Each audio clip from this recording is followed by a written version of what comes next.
This is a beautiful testimony. God bless this woman and everyone who watches this. I'm Aryan and I'm from Afghanistan and I grew up in a Muslim family. I knew that Muhammad married Aisha when she was just a child. But my excuse was like, it happened thousands of years ago. I loved God and I wanted to be close to him. So I did everything I could as a good Muslim. And then I come across this news article that changed my life. So the news was that this man marries off his 9-year-old daughter to his friend who's 40-something. But the problem is that little girl, she died. She starts bleeding on the wedding night. They took her to the hospital. The bleeding doesn't stop, and she dies. I read this news, and my blood is boiling. I'm so furious. How dare this man put the life of that child in danger? What's the difference between me and this guy? He follows Muhammad and he married the child. I follow the same Muhammad.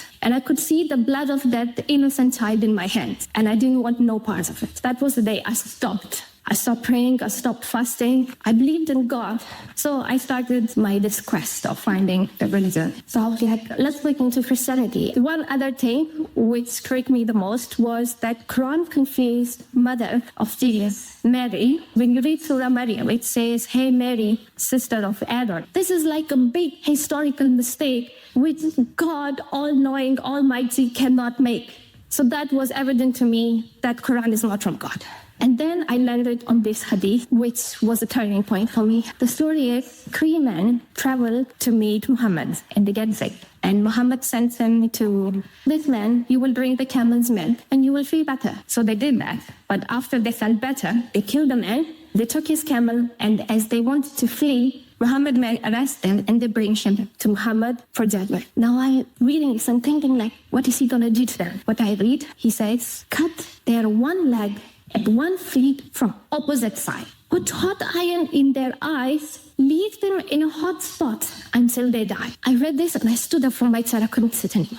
Prophets don't torture people. This is wrong. I'm like, what if Jesus prosecuted someone? Then I'm not going to become a Christian. So I quickly Googled, did Jesus prosecute anyone? And I see the story of this adulterous woman come. And I read this and I'm like, a woman?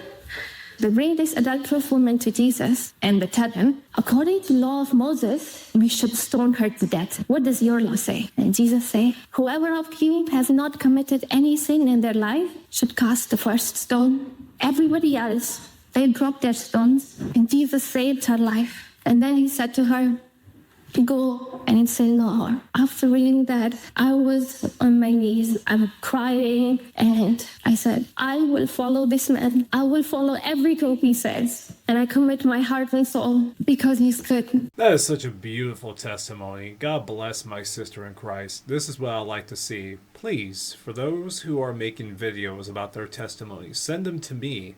I would love nothing more than to highlight your testimony.